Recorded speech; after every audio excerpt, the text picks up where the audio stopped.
अमित शाह ने जब से जम्मू कश्मीर में चुनाव प्रचार की बागडोर हाथ में संभाली, अमित शाह तभी से इंडिया अलायंस पर फायर है। एक बार फिर अमित शाह ने राजौरी में रैली करते हुए कांग्रेस, नेशनल कॉन्फ्रेंस और पीडीपी पर जमकर हमला बोला। अमित शाह ने इस बार सीधे आरोप लगाया कि जम्मू कश्मीर में शान से तिरंगे का लहराना इंडिया अलायंस को हजम नहीं हो रहा और विपक्ष के लोग फिर से जम्मू कश्मीर में दहशत भरे पुराने दिन वापस लाना चाहते हैं। आज जम्मू और कश्मीर में हमारा तिरंगा फहर रहा है शान से। मुझे बताइए, ये कहते हैं कि हम शेख अब्दुल्ला वाला ध्वज वापिस लाना चाहते हैं। लाना चाहिए क्या? अरे जोर से बोलो, लाना चाहिए क्या? इस और भी बोलो, लाना चाहिए क्या? फारूक साहब, जितना जोर लगाना है लगा दो। अब कश्मीर में अगर फहरेगा तो हमारा प्यारा तिरंगा ही फहरेगा। और क्योंकि जम्मू कश्मीर चुनाव में विपक्ष की तरफ से लगातार ये मुद्दा उठाया जा रहा है कि वो अनुच्छेद 370 की जम्मू कश्मीर में बहाली करेंगे और पाकिस्तान से बातचीत शुरू करेंगे। इसलिए इस मुद्दे पर अमित शाह ने दो टूक कह दिया कि ना तो पाकिस्तान से बातचीत शुरू होगी और ना ही आतंकवादियों को अब जम्मू कश्मीर में खुला घूमने की ऐसी छूट मिलेगी जैसे कि 2014 से पहले मिला करती थी। ये कहते हैं पाकिस्तान के साथ वार्ता करो। फारूक साहब, राहुल बाबा, हम पाकिस्तान से वार्ता नहीं करेंगे। हम जब तक आतंकवाद समाप्त नहीं होता है पाकिस्तान से वार्ता करने के पक्ष में नहीं है।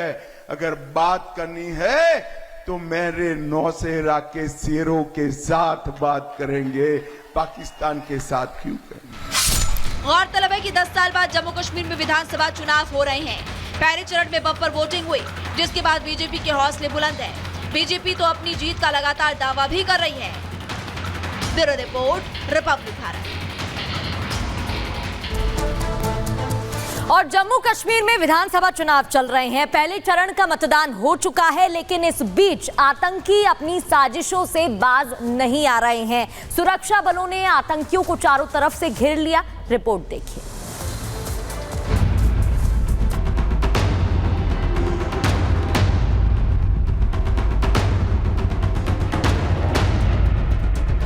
जम्मू से आतंकियों के खात्मे के लिए सबसे बड़ा अभियान जारी है।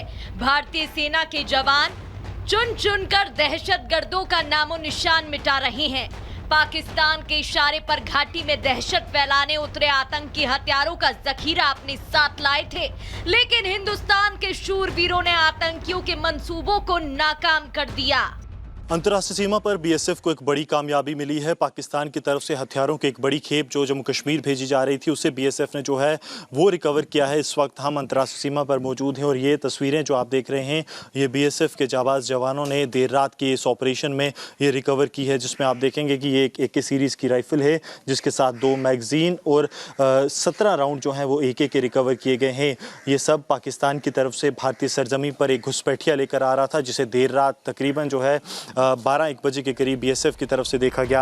आरएसपुरा सेक्टर में बीएसएफ जवानों ने सीमा पार से घुसपैठ की कोशिश को नाकाम कर दिया है।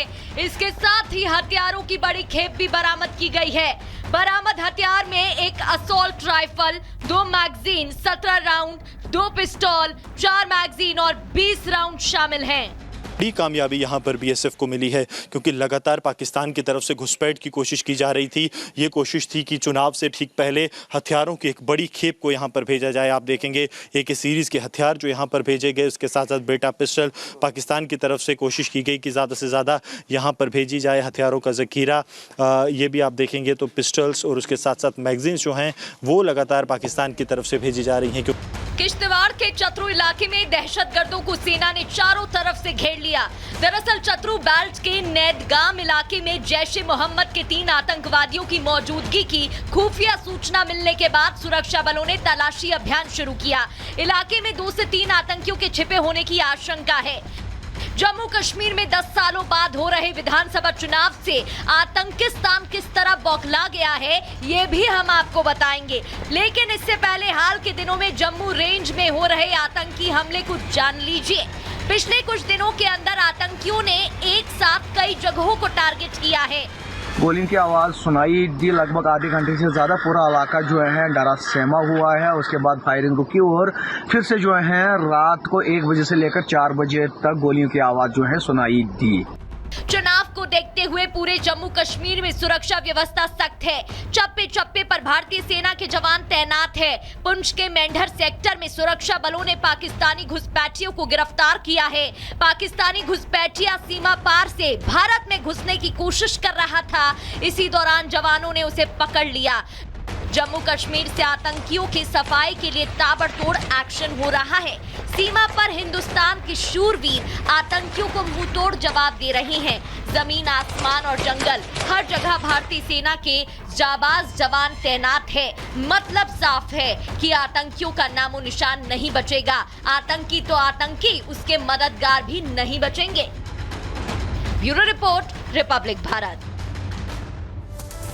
और अब बात अयोध्या के सांसद अवधेश प्रसाद की करेंगे, जिसके बेटे पर गुंडागर्दी के आरोप लगे हैं। अवधेश के बेटे यानी कि अजीत प्रसाद के खिलाफ में अपहरण, धमकी और मारपीट का मुकदमा दर्ज किया गया। पीड़ित रोहित तिवारी ने अजीत के खिलाफ में पुलिस से शिकायत की है। आपको दिखाते हैं इस रिपोर्ट में।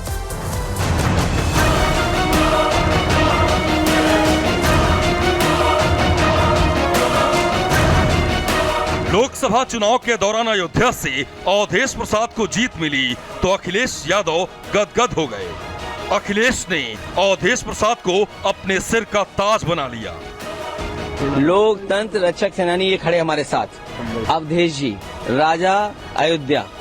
अखिलेश यादव इतने कॉन्फिडेंट हो गए कि उन्होंने अवधेश प्रसाद को संसद में अपनी बगल की सीट पर जगह दे दी। लेकिन अब समय का चक्र देखिए। जिस अवधेश प्रसाद को अखिलेश अपने गले का हार बनाकर घूम रहे थे, वहीं अवधेश अब अखिलेश समेत पूरी समाजवादी पार्टी के गले की फांस बन गए हैं। अवधेश के करीबी मोहित खान के कारनामे तो आप देख ही चुके हैं। अब उनके सुपुत्र अजीत प्रसाद का नाम एक शख्स के अपहरण से जुड़ गया है। हैरानी की बात तो ये है कि अवधेश प्रसाद अपने बेटे की गलती मानने की बजाय इसे राजनीतिक साजिश बता रहे हैं। हमारे बेटे अजीत पर जो आरोप लगा है पूरी तरह से निराधार है, मिथ्या है और राजनीति से प्रेरित है। अवधेश प्रसाद ऐसा इसलिए बोल रहे हैं क्योंकि अखिलेश ने उनके बेटे को मिल्कीपुर उपचुनाव में प्रत्याशी बनाया है। अब जरा रवि तिवारी नाम के इस शख्स का दर्द भी सुन लीजिए। 4-5 गाड़ी आके खड़ी हुई, जिसमें जो है अजीत प्रसाद स्वयं बैठे थे। हमको बुलाए, उसके बाद में जो है जबरन गाड़ी में हमको बैठा लिए, मारने पीटने लगे। जो है गाड़ी में लौटाने के बाद लेके आए हमको तहसील के पास, हमको 4 से थप्पड़ मारे। अब आप ही बताइए, क्या अजीत को सियासी जाल में फंसाने की साजिश हो रही है या अवधेश उनके कांड पर पर्दा डालने की कोशिश कर रहे हैं? बहरहाल जो भी हो, अब ये जांच के बाद ही साफ हो पाएगा। लेकिन रवि तिवारी का आरोप है कि अजीत प्रसाद ने उसे अगवा किया। अजीत के गुंडों ने रवि की पिटाई की और उसे जान से मारने की धमकी भी दी है। पीड़ित ने अजीत प्रसाद के खिलाफ नगर कोतवाली थाने में एफआईआर भी दर्ज करा दी है। अब जरा सोचिए, अभी अजीत प्रसाद को सिर्फ प्रत्याशी बनाया गया है और उन पर एसपी की गुंडागर्दी का रंग चढ़ने लगा है।